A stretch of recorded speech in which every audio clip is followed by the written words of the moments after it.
Hello team, and welcome to another ATP Geopolitics video with myself, Jonathan M.S. Pearce. This is a Ukraine war news video for the 16th of April 2023. Right, let's get straight to the usual starting point, which is the Ukrainian losses for the Russians for the day before. The General Staff's official figures. Take these with a pinch of salt. Propaganda, inaccurate are the critical claims. I think they are reflective of trends and do give you a sense of what's been going on the day before, and are to some degree somewhat more accurate than critics give them credit for being. 520 liquidated personnel. That is there or thereabouts for the last week or so. 4 tanks, 10 APCs, bit of an uptick for APCs there. 10 pieces of artillery and 3 MLRS multiple launch rocket systems. That is a significant number. I've been talking about how the Ukrainians have been quite explicit in their targeting of Russian artillery in both counter-battery fire and general seeking and destroying of those pieces of equipment. They are the cause for most of the deaths in the war since the beginning. Artillery is the bane of both sides. But if they're going to do a counter-offensive, they need to take out artillery. One anti-aircraft warfare system and 1 aircraft. That is indeed the aircraft that's a prisoner of war, wherever I got it. That's a Su-25 that's been shot down over eastern Ukraine, apparently. Although I don't have footage of that as of yet. 12 vehicles and fuel tanks and 2 pieces of special equipment. Again, that's a significant number. 2 bits of special equipment means 2 either radar systems or electronic warfare systems not working and not taking down drones or acquiring targets, the target acquisition for radar or air defense.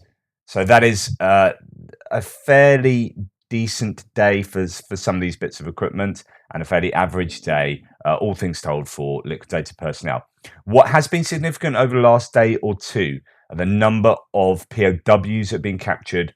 For the Russian POWs, there have been reports of hundreds, particularly actually in Bakhmut, as they have. Bakhmut's been, and I'll do a frontline update. I've had a day of not doing one, so it'll be a 2-day update. Although the Russians have taken quite a bit of territory in Bakhmut, comparatively speaking, that's largely on account of the Russian regular forces now pretty much supporting Wagner right across Bakhmut, not just the north and south flanks, but in Bakhmut itself. And instead of attacking with 5 to 10 squads of 5 to 10, they're attacking in groups of 20 to 40. That's according to reporting from Ukraine and other sources. The Russian conventional forces are sort of flooding Bakhmut. Bakhmut is tough. Fighting is unprecedented there, apparently. But at the same time, the Ukrainians are taking record numbers of prisoners. I've seen incredible numbers mentioned lately, several hundreds, around about 400, says this source. That looked too good to be true, but for the past few days, there have been numerous videos and official reports. And it's absolutely true. I've started seeing over the last 2-3 days just loads more POW videos, just loads of them being thrown into the mix. So I think it probably is true that at least the Ukrainians are taking more POWs. I don't know if that translates across to the Russians taking Ukrainian POWs. So it's worth remembering that could be the case. But I don't know whether it's just Bakhmut, whether that's indicative of Bakhmut being a really tough theatre at the moment. Ukrainian FPV drones are talking about electronic warfare systems. This is interesting because it's in Belgorod. So this is over the border in Russia. There have been a few sort of masts and pieces of similar equipment that have been targeted within Russia, within the Belgorod region particularly. So, interesting to see that happen again. That's probably one of those bits of special equipment on the bottom of the list that we've just seen. Russian media: fire has been reported at a tank training ground in Kazan. That is Tatarstan, I think. Local media reported an explosion that was heard in the area of a tank training ground in the Russian city of Kazan on April the 15th. A fire reportedly broke out at the site following the explosion. Well, it's not just. So that is that in Kazan, Russia, the military site was on fire. The Russian city of Kazan, smoke rises after an explosion to the military training area. It is not yet clear what caused the explosion. And then that fire, I believe, turned into a raging grass fire that's out of control in Tatarstan, according to some Telegram channels in Russia. I cannot verify this. I just hope authorities are trying not to pretend this is the reason for the smoking Kazan, where some speculate about Russian troop deaths. Well, it appears to be, as I say, a Russian tank training ground there that has been hit, and that's well hit. I don't know. Is it too far into Russia to be a hit, or is it partisan activity, or is it a casual smoker? I don't know. HIMARS have been active. Here is Rubizhne, which is near Severodonetsk. You got Kremina, that kind of area. You got Rubizhne not too far from there. That's been hit by HIMARS. I think some quite substantial cooking off of different stuff there. Also, Tokmak, Berdyansk, Zaporizhia, explosions reported. Just to let you know, you might not know where all these places are. I don't mean to presume. So Rubizhne is up, is there near Kremina, Severodonetsk, Lysychansk. So that's Rubizhne has been hit, and then places like Tokmak, Berdyansk, Zaporizhia in general being hit by the HIMARS and goodness knows what other Ukrainian munitions. So that's been happening there. But on the other hand, the Russians, I spoke to you about how they hit Sloviansk, which is, just to let you know where Sloviansk is, that's there behind Bakhmut, west of Bakhmut. You've got Kramatorsk, Sloviansk, Druzhkivka, Konstantinivka. That was hit a couple of days ago, really seriously. And they're still sort of clearing that out. I think there's possibly 4 people still missing. That was, 22 people injured, 11 people died in what looks like massive hit on residential areas in Sloviansk. In Snirivka, this is sort of just on the edge of what the Russians controlled in the Kherson area. If I remember correctly, I'm sure that was around, oh, there it is on the map. Yep, that is there. So that was hit last night, and that was hit by 12 S-300s striking the community. So these are the surface-to-air missiles using their secondary inaccurate mode. Apparently, 12 of them hitting that relatively small settlement in Kherson. Don't know what they're aiming for. The pictures don't indicate a military target, but that's not unusual. So it might have been a military target there. But if you're using S-300s, then your chance of hitting that military target are fairly slim, given their inaccuracy in the ground-to-ground mode. So anyway, that's a significant number of these. Now, at last count, they had about 8,000 of these missiles left. So you will expect them to be using predominantly S-300s to take out ground targets going forward. Speaking of ground targets, the Russians, and I don't know if this is intentional, could well have been, taking out a church during the Orthodox Easter. So it's Orthodox Easter, I think, yesterday. Church in Komishyuvaka in Zaporizhia region was destroyed. Fortunately, there were no people dead or injured because no one was present at the time of the bombing. And there's some significant damage there. Also, a warehouse with fuel briquettes was damaged in the same settlement, and another missile hit the local church, as it says here. The blast damaged buildings and houses around, including libraries and whatnot. So, yeah, another settlement seemingly, I don't know, no military targets hit, but again, you can't ever really tell. Right, moving on to other odds and sods, only a couple. This is just a really interesting conversation I want to dip into that kind of feeds into some of the things I've been talking about. Today, I talked to a Ukrainian pilot. He is commander of an aviation unit conducting combat and evacuation missions in Bakhmut and elsewhere. The story that captured my attention was of his conversations with Russian pilots. They know each from before the invasion. So a Ukrainian pilot apparently is still talking to Russian pilots. They were friendly enough before the invasion. I was surprised to learn that they talk on the phone from time to time. The Russian officers don't want to fly missions. They understand that what they are doing, especially when they bomb cities and civilians. Their excuse, we follow orders, we don't have a choice. When asked why don't you refuse to obey orders or just drop bombs outside of civilian areas, a specific case in point in the sortie to bomb Kharkiv residential areas, the Russian pilots respond, we will get in trouble. So it appears that they are ordered to hit civilian areas, and that they rather not drop bombs on them or drop them in out in fields and stuff, they still drop them on civilian areas because they're too afraid of getting into trouble. Those officers who can find an excuse to get out from service and or Russia do so. So Ukraine has a more committed, better motivated and more experienced air force. But we lack planes and helicopters, as Ukraine lacks planes and helicopters, and it is a scandal. Why, after a year in war, the Ukrainian Air Force only has one Black Hawk helicopter? Why does the US or other countries refuse to provide Air Force equipment? Ukraine can stop this war. Ukraine can win it if it has proper weapons. But old Soviet helicopters and planes are no match for the modern Russian aircraft, I was told. So Ukraine runs on experience and morale, but in plain language, it means human lives. Uh, and then it goes on, why do they need an aircraft? Because it saves lives by evacuating wounded soldiers, 15-minute flight to the hospital versus 1 day off-road drive, because it deploys special ops faster and in better conditions, 20 minutes flight and a 6-second deployment versus 20 miles walk in full gear. Why does Ukraine need modern air force? Because Russian MiG-31s can engage Ukrainian older generation MiGs before it can engage back, because a Black Hawk helicopter can fly at night and take a hit, while an older generation Soviet-produced Ukrainian helicopter can't. So I thought that was an interesting insight. Talking about POWs, there was a big prisoner exchange yesterday, about 130 of them. Some lovely scenes of these prisoners being, getting back and eating and just things that you take for granted.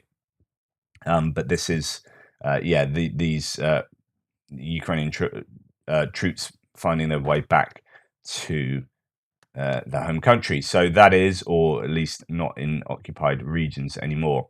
Super happy Ukrainians, 130 of them, so that's really great. I wonder, the question I always have with POW exchanges is how quickly these soldiers are sent back to the front line for both sides, and whether there's a difference between Ukrainian and Russian soldiers.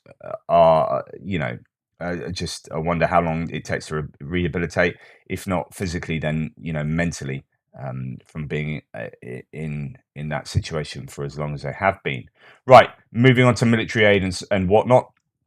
Ukraine, and people on my threads have been talking about this actually. Ukrainian forces have rebuilt a captured T-62. A crane was installed on it, on the Brem, for towing military equipment or repairing its units. It took $46,000 collected by the Petula Fund.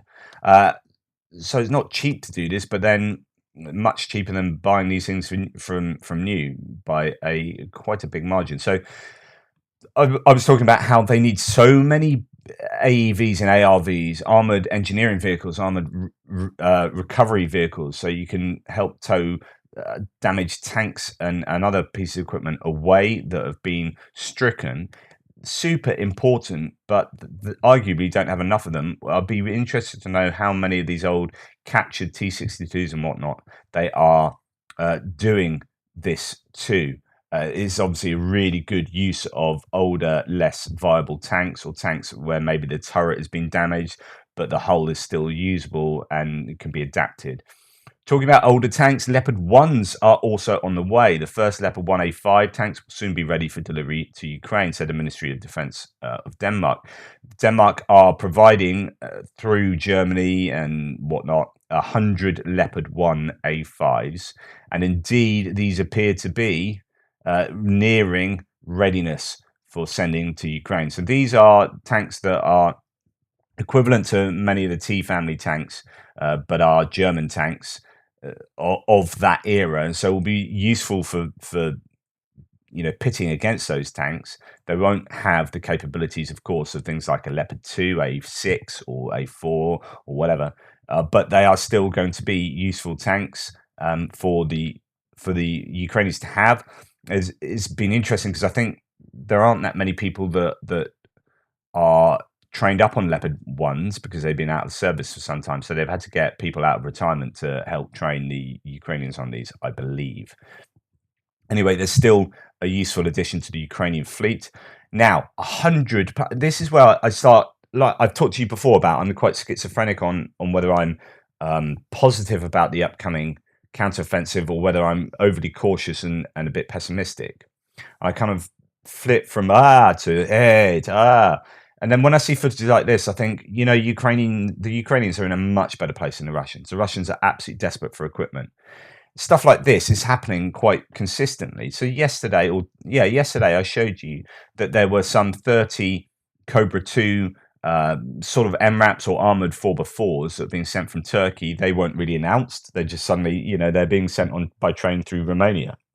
There's an awful lot of kit that hasn't been announced or was announced a long time ago and we've kind of forgotten about. Here we've got 100 plus M109L self-propelled howitzers that Italy still had and have been sent. And I reported these like ages ago. Now you're starting to see them. So here, you got around 30 on there's 20 to 30 on this one train here. These are all self-propelled howitzers. Now, as I keep saying, the issue is ammunition. There's no good having, we've got 100 self-propelled howitzers, but we've got no more ammunition that we had, and we were already struggling for ammunition, which means now each unit is going to have even less ammunition than they had before. So these are, my opinion is that these self-propelled howitzers are only as good as the amount of ammunition you have, right?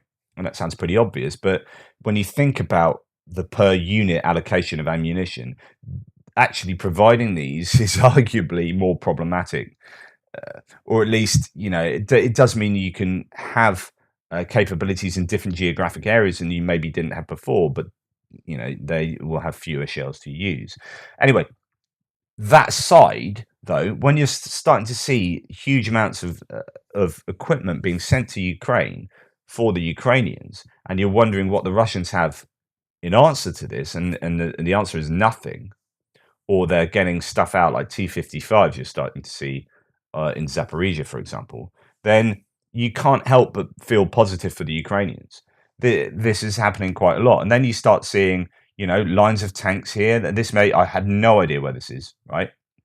Let's end today in the Association of Trust in the ZSU, says no reports. Soon the party will start, but when, we will see for ourselves. At least I get some comments here and there. I should keep my eyes open. He's basically trying to be positive about this. And goodness me, so here's a long line of capable enough tanks that Ukrainians are using, possibly in training. And you're thinking, okay, you start adding all this together and you're thinking, things might be good. And then you see footage like this, and I don't know where this is, but this is a large, shut up, a large number of troops, right? I mean, this is troops, I assume, probably in Eastern Europe, Germany or Poland, training, but these are well equipped and at least somewhat well-trained troops. These troops will have much better training than the Russians. And in fact, probably in my extra, I'm going to talk to you about some interceptions and stuff that show that the Russian troops are just not getting training at all. In fact, they're lying on paperwork to suggest they're getting training, but they're not getting training. So the Russian particularly mobilized troops, but even like if they're not mobilized or they're just in place behind the lines where you'd expect to still be getting training when you're behind the lines, they're not getting that.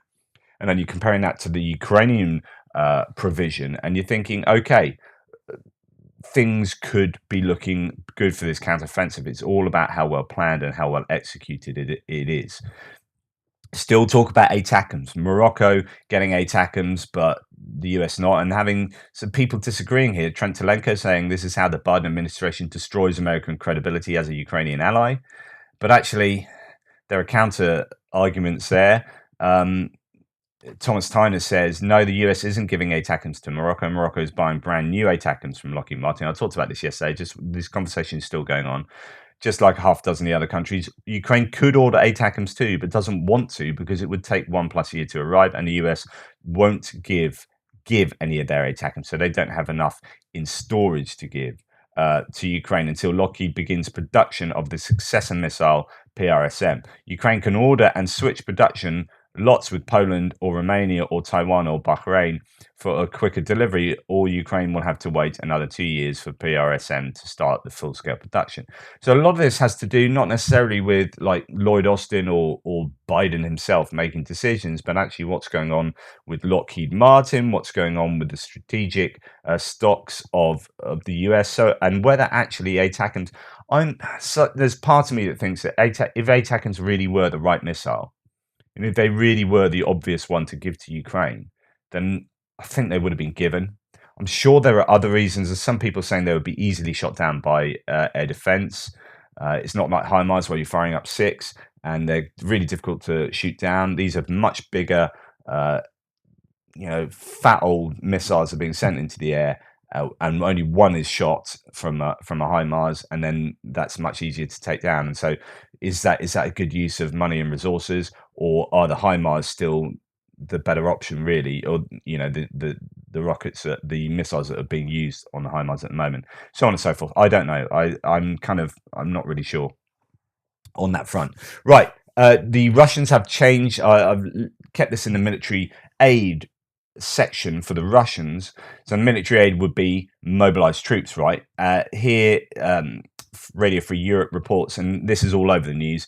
In fact, the UK intelligence update talks about this. Leave as soon as possible. New conscription law raises fresh fears of mobilization at home and abroad.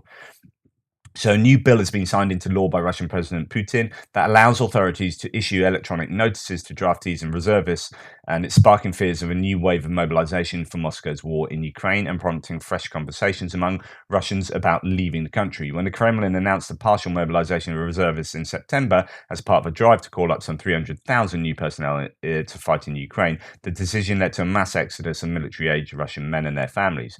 Hundreds of thousands of Russians left for neighboring countries and other locations that had few entry requirements and allowed them to live and work for extended periods of time in order to avoid a draft. Well, now that this new rule and now a new way of being able to, I guess, much more easily draft or send out drafts to Russian men, there is this fear of a massive new wave of mobilization. And there is talk about a new wave of people trying to escape that mobilization, which is why, alongside of that, they've introduced heavier penalties, I think, for draft avoidance. So, yeah, interesting. Right, moving on to geopolitical stuff. Two very similar and very sad bits of news. Alexei Navalny is in a critical situation after possible poisoning. So the theory is, and the evidence clearly points towards him being slowly poisoned in prison. He's not been killed so far, I think. So he's the opposition leader. That is kind of the golden ticket for many. I mean, he's a little bit more problematic. He used to have problematic views on Crimea, for example, really remaining part of Russia, although he's changed that now. But he's not going to be the panacea that I think a lot of more liberal people wanting a completely different government to Putin. However, he's clearly a much, much better option than Putin, right? So he's worth pinning hopes on. He was attempted to be killed. Then, he's poisoned on a plane in Germany, was it? And then eventually came back to Russia knowing he'd be arrested, was arrested, and he's been in prison. But I don't think they killed him because it would be too obvious and there would be too much of a protest. But while the war's going on, I wonder whether the Russians are thinking, well, if we slowly poison him and he gets weaker and weaker and then just dies, then maybe that's the best way of getting rid of him, because everyone's distracted because of the war going on in Ukraine. So the situation is he is in a really bad way. His situation is critical. We're all very concerned. We understand the situation must have been very bad if an ambulance was called. He's asked to be put in, taken to Poland to get looked at, and obviously that's not going to happen. There's been a petition from a group of Russian lawmakers and doctors who have used their full names to demand that he receive better medical care, despite the risk of them being prosecuted for voicing dissent, which is certainly interesting. So that's bad. And then very similarly, Georgia's ex-president is very near death in hospital from, it appears, poisoning as well. He's lost half his body weight.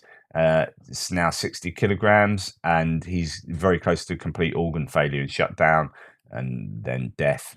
So he, it's him that's being asked to be transferred to Poland. Of course, Navalny will never be transferred to Poland. He's asking to be transferred to Poland.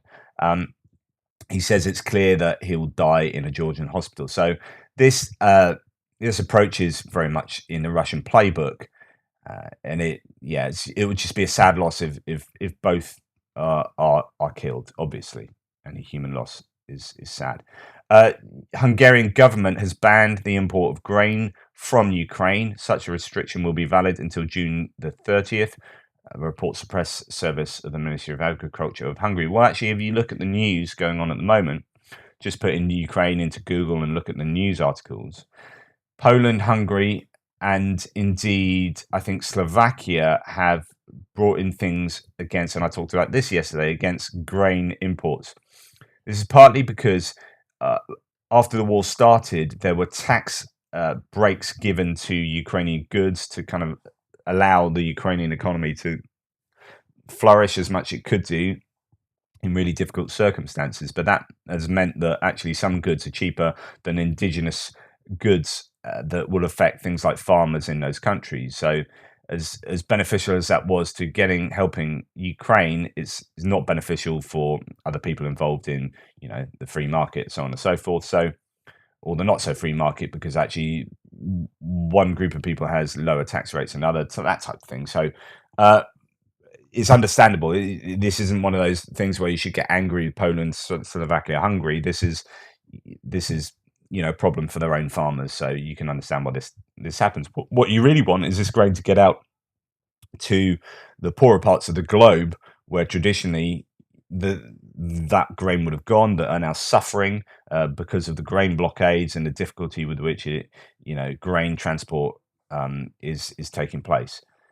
Right, just finally now, Putin. So, how long have I taken? Goodness me, not too bad actually. So, Ukraine war. This is from the Independent. Putin told to end the war by Wagner mercenary chief. So, Russian President Putin has been urged to end the war in Ukraine by the head of Wagner mercenary army deployed by the Kremlin. Yevgeny Prigozhin claimed Russia had taken a fat chunk of Ukrainian territory and said President Putin should tell the world Russia has achieved the aims of its, quote, special military operation in a video posted online on Friday night. So Prigozhin has this tendency to be really critical, actually, in particular ways. He's saying that actually he actually speaks the truth a lot more than the Russian MOD does. So, only the other day he was saying that the Russians should go on the defensive now, that they've basically exhausted themselves, which is what the ISW and myself and others have been saying for some time. Don't just look at Bakhmut. They're piling all their eggs into one basket in Bakhmut, but there's no movement particularly anywhere else. A little bit in Marinka. You have these kind of flashpoints, Avdiivka, Marinka, Bakhmut. But even in Bakhmut, the Wagners have now run out and they're being propped up by the regular forces. So Mr. Prigozhin also said that Russian armed forces who have suffered severe losses should defend existing gains. The Wagner mercenary chief also warned that the Russian people may seek a scapegoat for military failures as the war drags on. Really interesting, which could lead to a revolutionary fervor. Mr. Prigozhin claimed Russia had destroyed a large part of the active male population of Ukraine and caused others to flee the country. Personally, I think Prigozhin's going to have an ICC arrest warrant on his noggin soon enough. If he doesn't, he should do, because if Putin, it'll be great. The problem is the ICC won't cover half the places Prigozhin actually goes to do his business. Areas of Africa that won't be covered. But nonetheless, I think it would be a very clear message to Prigozhin if that was to happen. The comments marked the first time. Also, claiming that Russia's destroyed a large part of the active male population of Ukraine and caused others to flee the country is possibly saying that to kind of like cover his base, cover his ass for being a bit more critical of Russia. Comments mark the first time a senior Putin henchman directly involved in fighting on the ground has publicly called for the Kremlin to halt the war. It comes after Russian President Putin signed a bill to make it easier to mobilize Russians into the army and prevent them from fleeing the country if drafted. So all of this kind of fits together in the news space. I think this is quite an important statement from Prigozhin, and it's definitely worth keeping an eye on what he says at the moment. There's already been this tension between him and the MOD for sure. But if he's very openly saying things that people like the Russian military bloggers and others within Russia will take note of, then that's important stuff. If you've got someone like him saying, "Yeah, we should stop the war, or at the very least go on the defensive," then the Russians will be alert to actually how badly the war might be going in the whole scheme of things for them. Anyway, thank you. That's today's first video done. I'll get to my frontline update, which will be a 2-day update, so a lot more to add to that. Really appreciate all your support. Thanks for your patience for me not being able to do the other 2 videos yesterday. And thank you again so much for being a part of this community. Toodle pips. Speak soon.